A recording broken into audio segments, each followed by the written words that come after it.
welcome back to the We is Smart Welcome back to I'm messing up already and I can't get the title of our show out. Anyways, welcome back to the We is Smart podcast with myself, B-Dub, along with Dr. Lib and Tommy K. It's always good when you start like that because it just brings a good laugh, and hopefully that'll be like that for the rest of the show. Oh, yeah, you did that on purpose, didn't you? I did that on purpose. But before I share what the topic is, don't forget to subscribe to the We is Smart podcast right here on YouTube, and follow us across all social media for more music debates, rankings, games, and pop culture conversations once those come out. So to start this off, before I actually give the topic, what's a song that made you think, okay, they probably should have kept that to themselves? Napoleon 14. Napoleon 14. Coming to take me away. So it's that oversharing of music, that toxic honesty in songs, relationship drama songs, explicit lyrics, songs that cause real life controversy. What I'm getting at is those TMI songs. I'm going to have to agree with Gary, the My Ding-a-Ling. That's kind of a TMI. Yes. This here song, it ain't so bad. Well, and here's a quick question for you guys. What's worse, emotional oversharing or sexual oversharing? Since we just brought up My Ding-a-Ling. Well, I was talking about my crack earlier. Now, see, that's TMI right there. That's TMI, yes. That's way oversharing. We don't want to share his crack. I don't think anybody wants to share his, can't help. I don't think anybody wants to share his crack. So, all right. Thanks what's for listening to our show today. Really. I guess it depends. For instance, My Ding-a-Ling's a comedy and a play on words. It's a play on words. Yes. Yes. Yeah, I think the what's worse is probably the sexual oversharing when it comes to songs, because I mean the emotional part. I mean everyone goes through either one of them, but I think the oversharing of the sexual oversharing is probably worse of the two. Yeah, I guess. So, all right. Well, for our first set of songs, You're still not going to give us a topic, are you? I said TMI songs. He did say that. I wasn't listening. Apparently not. I wasn't tuned in. TMI songs, or if people need it spelled out for them, too much information songs. Oh, so that's what that means. Yes, that's what that means. So, anyway, let's start off with songs that exposed exes.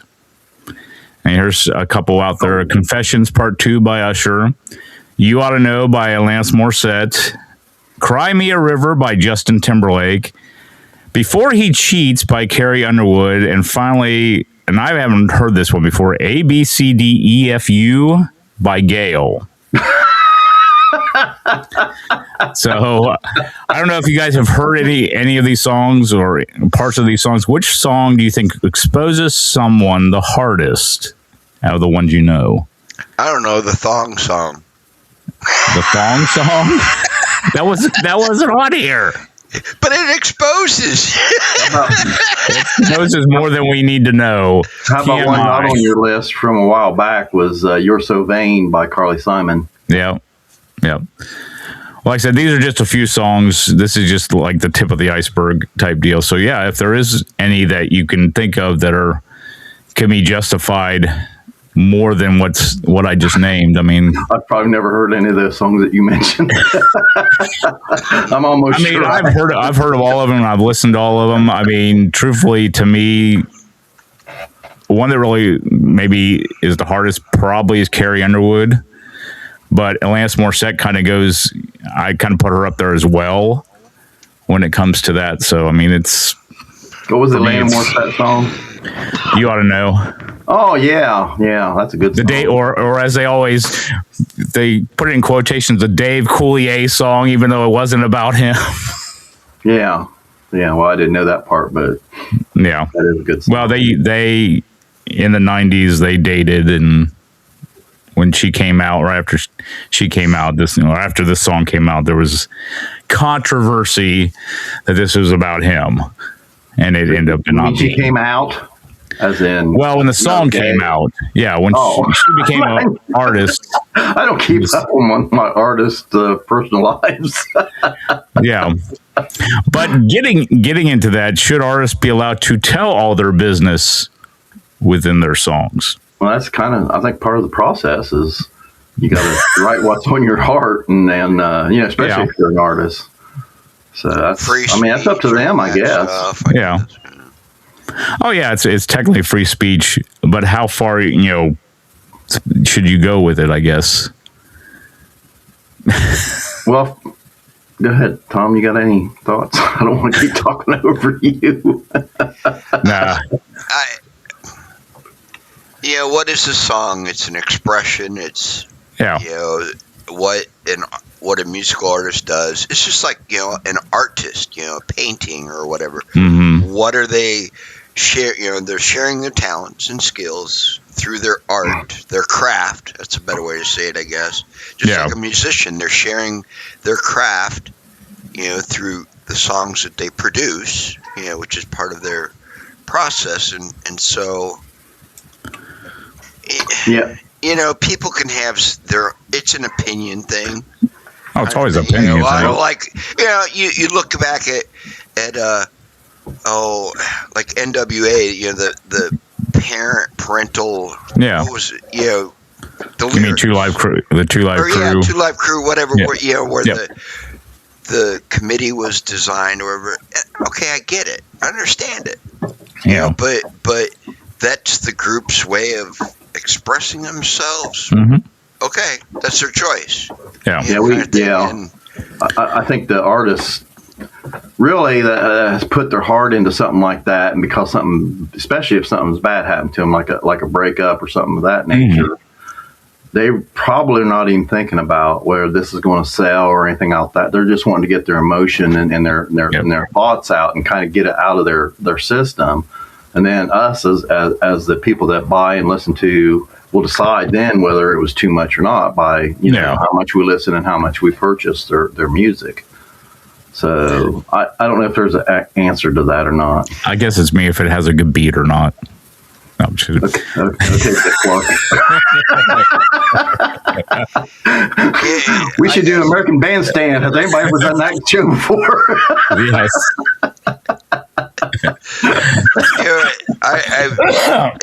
As we've said before, I've shared Rush is one of my favorite bands, Mm-hmm. and watching a documentary, they talk about after their third album, Caress of Steel.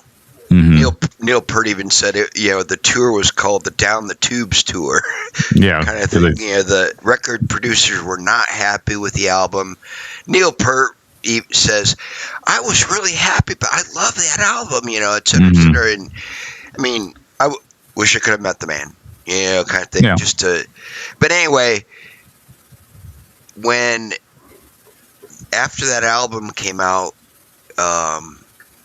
Can't think of his name. Ray, the manager or whatever, went to the record producer, to say, or studios, whatever, to say, yes, we'll get an album out that you guys want. But I mean, he was trying to smooth things over, et cetera, et cetera. And then they came out with 2112. Yep. And in this documentary, Neil says, we put that together, we loved it, and if that's our last hurrah, that's our last hurrah. Because and look what that album did. Yeah. Kind of thing. And he even talks about how you can't play side one on the radio. It's a whole side one. It's that whole side is one song, if you will. It's like a lot of Pink Floyd albums. Right. You can't. It's hard to separate them.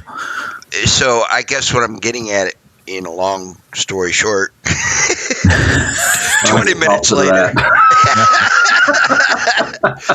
is just the fact that Neil said we did what we wanted to do. Yeah. Kind of thing. I think that expresses, when people put albums together, that's their way of expressing themselves, and you can't always dictate how you're going to express yourself, kind of thing. We know that record companies will say you need to put more of this type of song out there, et cetera, and for business purposes. I get that. But in that example, Neil said, if we're going to go out, we're going to go out with a bang. Yeah. And that bang just exploded them even more, kind of thing. So. Well, not to piggyback off of Dr. Lib, I mean, when it comes to a lot of artists, especially ones that are songwriters, I mean, they're going to write what's in their heart and what's on their mind, and sometimes it may come out more than what people expect, but I mean, they're like, this is how I write. This is the way I do my songs. You either like it or hate it. Now, when you were talking about breakup songs, you meant like real life. When they're talking about their real life breakup songs, more than like just made up, like you picked. Well, I mean, that was a lot of the songs that I listed. Yes, they were dealing with stuff in real life, and kind of went into their music. But a lot of times, I mean, they could be, singing a song that goes a little bit deeper than, and a lot of people can feel off and get feelings off of that because they understand exactly what that person in that song is going through, no matter if it's the singer, the artist, who wrote the song, or even the songwriter that wrote the song for that artist. So, I mean, it can be either or. Yeah, yeah. So, like I said, a couple of the songs were actually, written by the artists themselves, like the Alanis Morissette one. I know that was written by her and stuff. So, I mean, she wrote a lot of the songs that she sang. Yeah, if you sit back and just think about it, there's a lot of songs about kind of breakups that maybe not necessarily about in their own personal life, but because that's an emotional subject. So. Yeah. Oh, yeah, it is. Because almost everybody goes through relationships or breakup or something like that in any time in their life. I mean, if one person says they haven't gone through a breakup, then I'd like to meet this person first of all. Yeah. See, I was thinking more along the lines of breakup songs, as in "Cracking These Rocks" by the Jailhouse Crew. Cling, cling.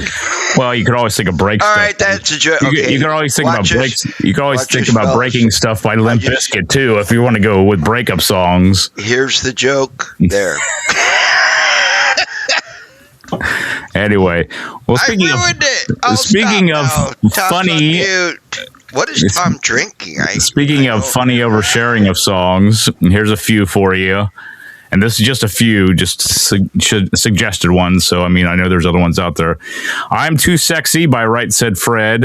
"Thrift Shop." Yeah, that's a good one. Yes, "Thrift Shop" by Macklemore and Ryan Lewis.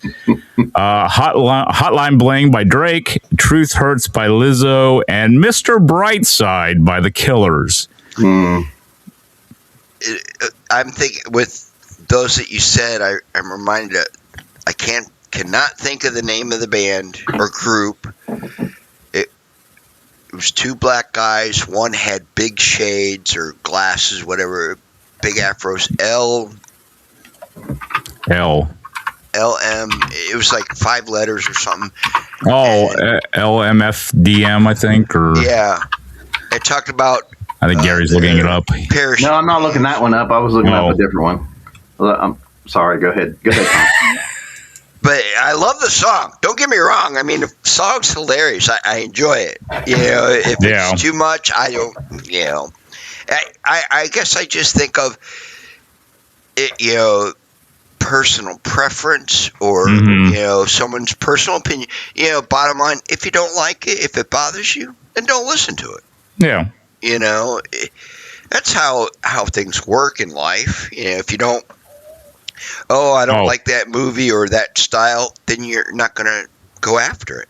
Yeah. You know, like, it's just like eating. I remember our daughter, Dad, are you going to eat that? That's gross. When I'm getting ready to take a bite of a favorite food or something, I'm like, have you ever tried this? No. Yeah. Well, then you can't really say anything until you form an opinion. Yeah. Just like science, gather the data, process the data, whatever, to form a conclusion. And I told her, I said, if you try, as long as you try it and you don't like it, then there you go. Yeah. And that's all I said. And man, I tell you what, she started to learn things more. I felt like, as far as forming opinions. Mm-hmm. Don't form the opinion without gathering, all the information, if you will. Yeah. Well, to answer your question, the group's name was LMFAO. So, and do you know the song? I know they had a couple of songs that were "Sexy" and "I Know It" is. Yeah, that's the one I'm thinking of. Yeah. So that's one that's sexy and I know it. Yeah. Rod Stewart, do you think I'm sexy? Oh yeah. There you go. I mean, I was thinking of the song that had lady bits, the line "lady bits" in it. But yes. Or my humps. Yeah, lady humps. That's what it was. Yeah. Come on. You know who would be hilarious to have on this show, this particular episode? Who? Weird Al. Yeah. No, we actually would have to get him for our parody songs episode that we do, because that would be a great conversation, I think. Yeah. So, the one song that actually, all the suggested songs that I gave you that surprises me, and I've talked about this song before because I'm not saying it doesn't make sense to me, but just how it's blown up so much, and that's Mr. Brightside by the Killers. It's a great song, don't get me wrong, but if you actually listen to it, and the fact that it's one of those top songs that they want played at weddings, that's what doesn't make sense to me even more. Because it's just one of those things where it's like, how does that have anything to do with, two people getting married? Because it's about a guy who's fantasizing about a girl, being with another guy. I mean, it's like, how is that? So, anyways,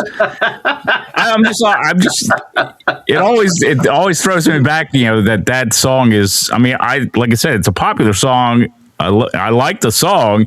I just don't understand how it relates to wedding reception music. It just doesn't, doesn't sit. Maybe it just had a good beat. Maybe that's what it was. Maybe it had a good beat to it. I don't know. Did you ever see the movie Gross Point Blank? John Cusack, Dan Aykroyd. I don't think I ever got to watch it. Oh, well. The bottom line is John Cusack and Dan Aykroyd are assassiners. Like me. Anyway, they're hired guns, okay? Yeah. And it's a good movie. It's a cute movie. John Cusack goes back home to Grosse Pointe, Michigan for his high school reunion, et cetera, et cetera.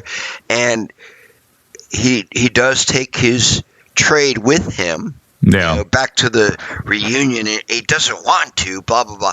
But in the movie, there's a song, and it has a good beat. I enjoy it. It's dun dun dun dun dun dun dun dun dun dun dun dun. And listening to it, I've heard that the song is about masturbating. No, really? And you don't know the name of it? Or who it's by? Who's it by?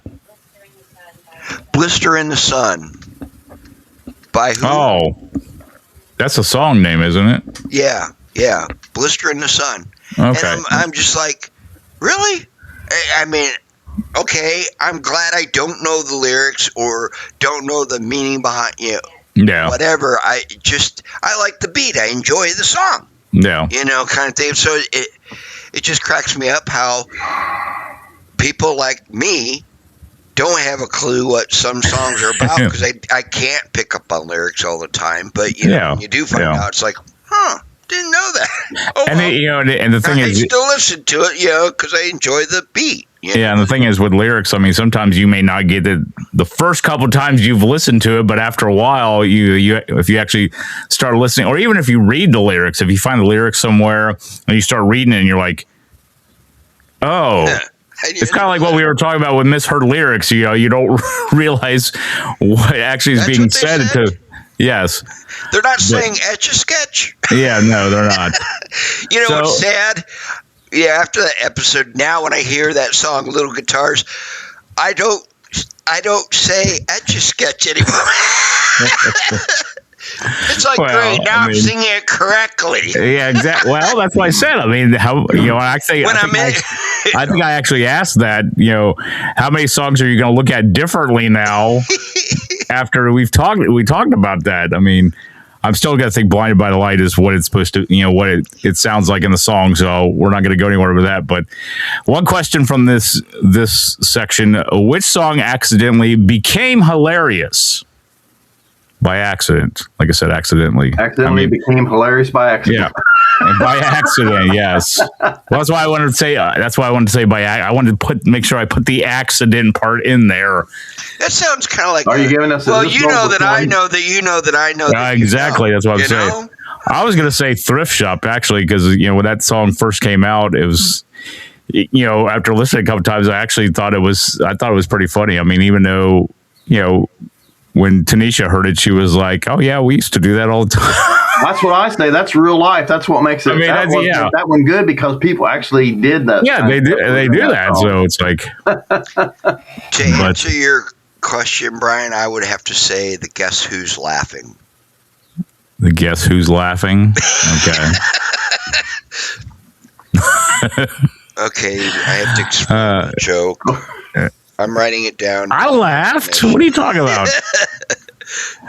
But anyway. It is an interesting question. It's like, as far as like, if a song drives you to laughter or whatever, when maybe that wasn't the intent by the song. Yes. You know what I mean? Oh, yes. So, I don't know. Couple different questions here. And like I said, answer them as willing as you want to. As willing? Well, I mean, you may not know. Like the first one, best toxic anthem ever. Can you think of one? Yeah, The Bitch Is Back by Elton John. Okay. I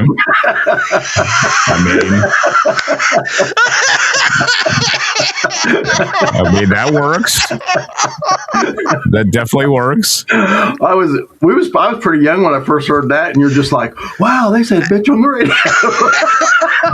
I'm like, I'm sure adults don't even know they're saying that. No. Well, and here's a few for example for you. Since You've Been Gone by Kelly Clarkson. F You by Miley Cyrus. I've never heard of that one. Take a Bow by Rihanna. I mean, these are all pretty much. I don't see any like ones that would be in our genre. But those are a few. Like thinking about Since You've Been Gone by Kelly Clarkson. I mean, I could see that as an anthem. Maybe not a toxic anthem, but I mean, it's another. A very powerful song when it comes to that. So, I mean, take it for what it is. A question. Yes. Okay. You said, our age or our genre as far as, old school or old. Well, we're like more whatever, classic rock, So that Clarkson song, Since You've Been Gone. Yeah. Was it Rainbow that did a song titled that? Since You've Been Gone. Yeah. I'm just curious, is that a remember remake? That song. I don't think it's a remake. I think it may have the same title, but I don't think it's a remake. Different songs, yeah. Yeah. Just curious, that's all. I more or less wanted to confirm it was Rainbow that sang it then. How about I don't care about any of the other stuff. I just want to make sure it was right. We're not going to take it. There's a good. Is it considered I consider it an anthem song. Is it considered a toxic anthem song? Oh, well, I guess that depends on your point of view. Are you the one taking it or the one giving it out? Well, do you know any songs that you secretly love, but you shouldn't. Ooh. Okay. Ooh, I never heard that one. That was from Welcome Back, Cotter. Okay. Yeah, it was. Okay, Horseshack, go ahead. Ooh, Mr. Cotter. Now I'm great. Now I'm having flashbacks to Cotter days. Thanks. Okay, Lady Gaga. Okay. Mm-hmm. What, Born to be Wild? Is that the name? Born This Way. Born This Way. I first started hearing that song. I'm like, man, this is a good. It's like upbeat and energetic, and I'm like, this is a great workout song. Yeah. And then eventually, my daughter said, "Hey, Dad, do you really listen to that song?" And then I started to try to either look up the lyrics or really or listen to it, I guess. I'm like, wow, I didn't realize, the song's not what necessarily I was thinking, or it. There again, when I hear music, sometimes the beat, the instrumentation, all that stuff, I think has more effect for me than song lyrics or whatever. But after finding out a little bit more about that song, I'm like, wow, I didn't realize, kind of thing. So, I mean, I used to listen to that song all the time. Doesn't mean I worked out all the time. I mean, my belly could tell you otherwise. Look into my belly. Look into your belly. But that's one song that was like, whoa, I didn't realize. Or, totally opened my eyes, I guess. Well, I like Lady Gaga. Yeah. She's very talented. She's very talented. Well, here's a couple of funny, chaotic songs that I didn't mention earlier that actually popped up here before you answer. Okay. Stacy's Mom by Fountains of Wayne. Oh, yeah. I remember that song. Barbie Girl by Aqua. And actually, the funny thing is, on my list, it was down farther. Tom brought this up already by LMFAO, Sexy and I Know It. And Sir Mix-a-Lot, Baby Got Back. Oh, yeah. I mean, that's a big TMI song right there. That's a big TMI song right there. What about Naughty by Nature, OPP? OPP. So that's right. Go ahead. Well, that meaning OPP. Are you down with it? Are you down with it? Go ahead, Dr. Lib. I didn't mean to. No, that's okay. You did a song that I was. What was it? Embarrassed that I knew that I liked that I shouldn't have liked. Yeah, that's an easy one. Now I couldn't remember the name of the band, but it was Mother by Danzig. Well, yeah. Okay. Yeah. Because I mean, then you start seeing what all the rest of the songs that they put out and stuff like that. And man, these people are satanic. But I still like the song. Yeah. Oh, yes. Yeah, it's interesting you say that, Gary. Hold on. Oh. I did say hold on. Yeah, I heard the first time I heard that song, man, because I like the bass, and that was like a really good, hard rocking, and you have talked about. I never even paid much attention to the lyrics to begin with. Yeah. Then I said, I might get that album, and I started, what? I love Satan. What? No, I don't think I'm going to buy this album. No. My karate instructor, she into heavy metal. She's drums, everything. I'm like, wow, blew me away when I found that out. It was kind of interesting. But anyway, she and her kids would go to concerts and shows. I don't know what to call anymore, but Rock on the Range type venues.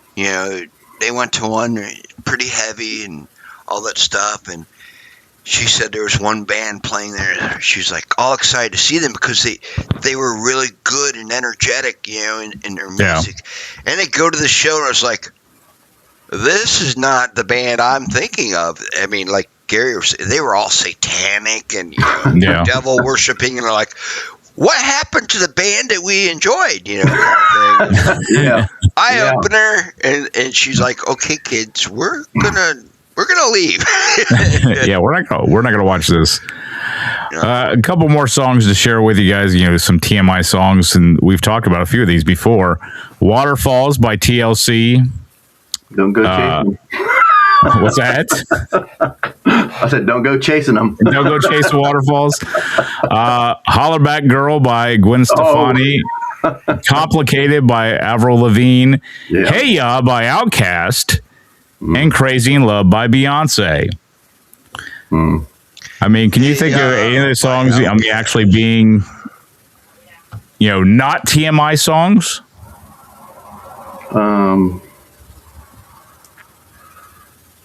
Don't go chasing waterfalls is I don't know if I would call that a TMI song actually, even though it is kind of about a girl saying Jolene would be an example of the same kind of song as Don't Go Chasing Waterfalls. Which, you notice I keep going way back, and you keep saying more current. Well, I'm trying to get popular. Well, I'm trying to get popular songs that there's a chance that we know it, even though they're not. They're more recent than they are. Still played a lot and was remade a lot. But that's definitely if you're talking about the emotional kind of TMI thing, actually, our instructor at my YMCA class played that during our workout the other day, Jolene. So I sat there and actually listened to the song. I said, "Man, this is a sad song." Yeah.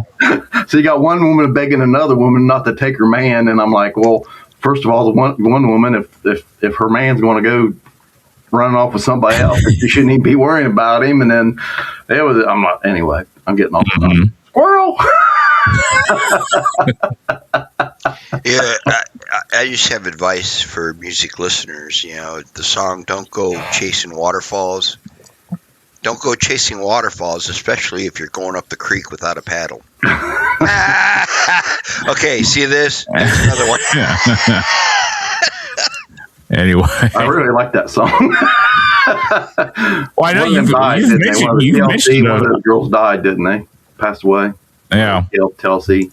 Yeah, and you mentioned that song a few times in other episodes, so that's why I kind of threw it out there, because I saw it on my list here. Yeah. Of different things, because there's like a section here that I have. Let me bring it back up again. It's called like wild card picks, but I don't think. I mean, I don't know if I really call these like TMI songs, but I'm gonna let you guys be the judge of it. Too Much Information by Duran Duran, if you've heard it. Too Much Information by The Police. Too Much by the Dave Matthews Band. Low by Flo Rida. Blurred Lines by Robin Thicke. The Real Slim Shady by Eminem. Stand by Eminem, if you guys know about that song. Obsessed, and I think it's Obsessed by Mariah Carey. Oh, and Rumors by Lindsay Lohan. So I don't know how many of those songs you've actually heard. I know Stand by Eminem talks about an obsessed fan constantly writing letters to him, and he's responding, and it goes into a completely dark part of that song, which I'm not going to share on here, but it's one of those things. So I mean, is it a TMI song? No, because it's talking about something that would happen in real life with artists and obsessed fans. I mean, that's just me. Yes. I just go back to what I was saying about expression. Yeah. And artist expression. If what does it take to write a song? Lyrics. Are they rhyming? What's the beat? Whatever. I'm not a musician. Okay. Yeah. Claim to be one. Although I did sleep in a Holiday Inn Express, but I would imagine, songs. If this is heavy on my heart or whatever, I want to write about it. I want to make a song out of it. Okay, that's their call. That's their choice. Whatever you say TMI, and I can understand that as a listener. Yeah, well, that's too much information. That's fine. But for the artist, maybe that's their way of saying, I needed to get this out. I don't know. Yeah.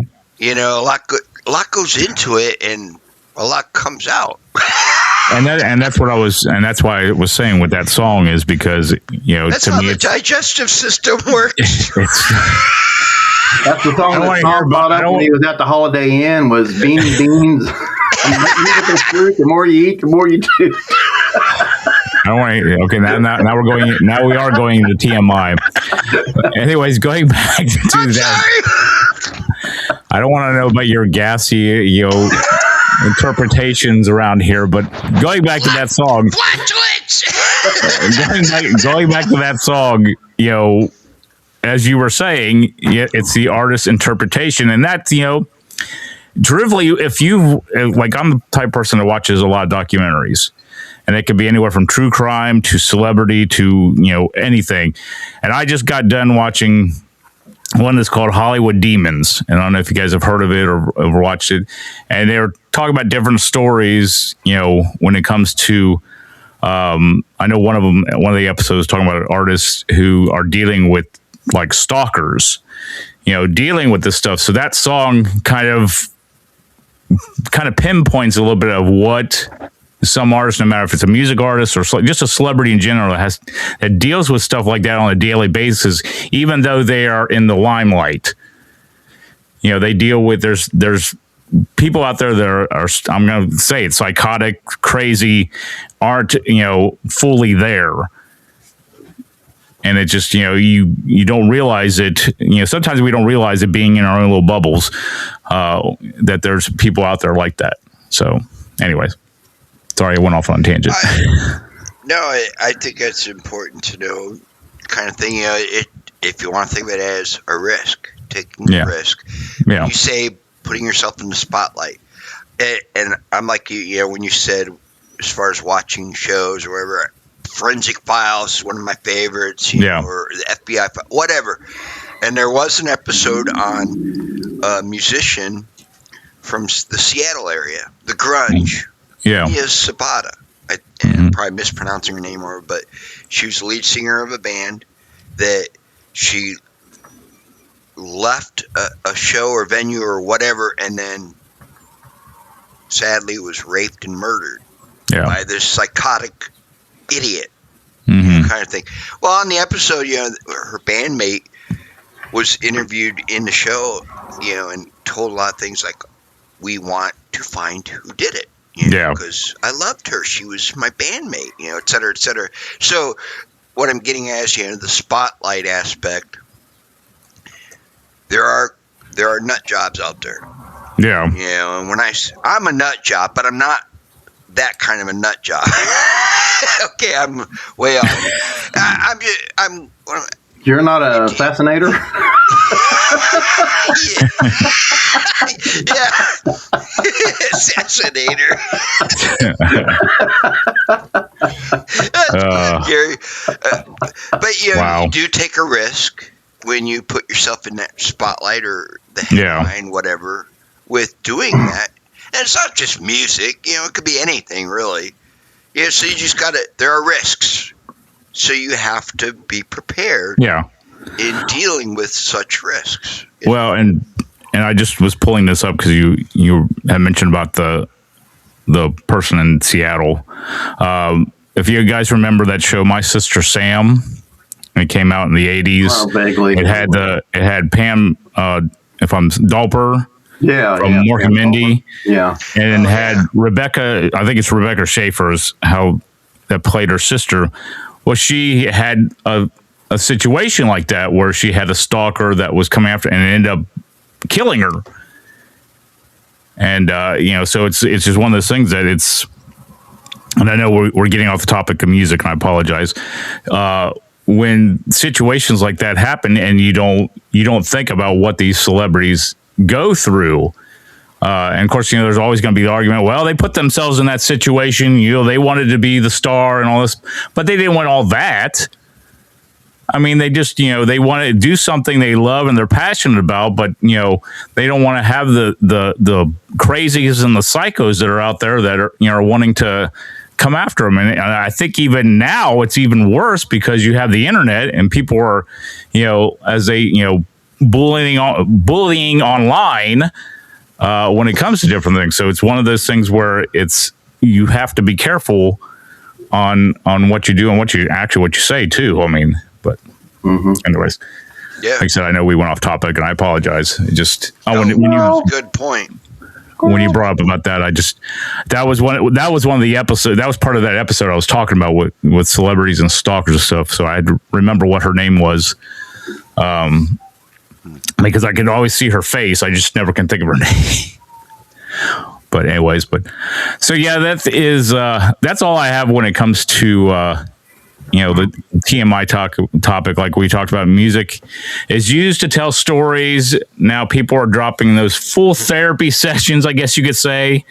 No pun on words there, within their beats of the song. So, but you guys have any closing comments before we get out? Mia the Gets. That was her name. Okay. Name, the Gets. Okay. Sorry. So, no. Any closing comments before we get out of here? Yeah. So long, farewell. Oh, not that kind.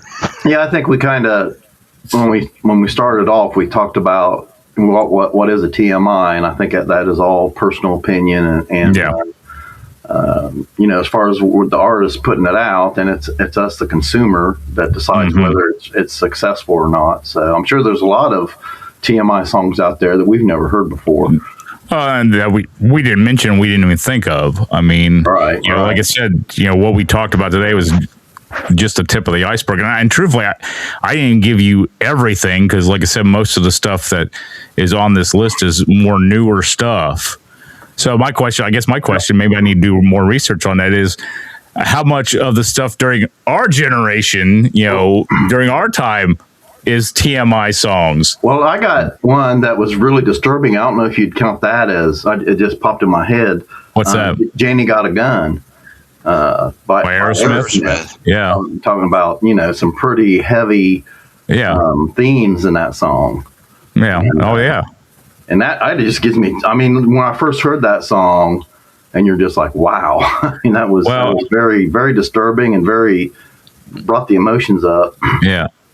Well, I'm thinking about that, and I know, I don't know if either one of you have heard this song, especially, I know Gary probably hasn't, since it's a country song, but The Thunder Rolls by Garth Brooks. Oh, yeah, that's a good one. I have heard that one. Yeah, that's another. That has a very dark country because it's talking about. That one kind of crossed anyway. It wasn't. Yeah, it's talking about,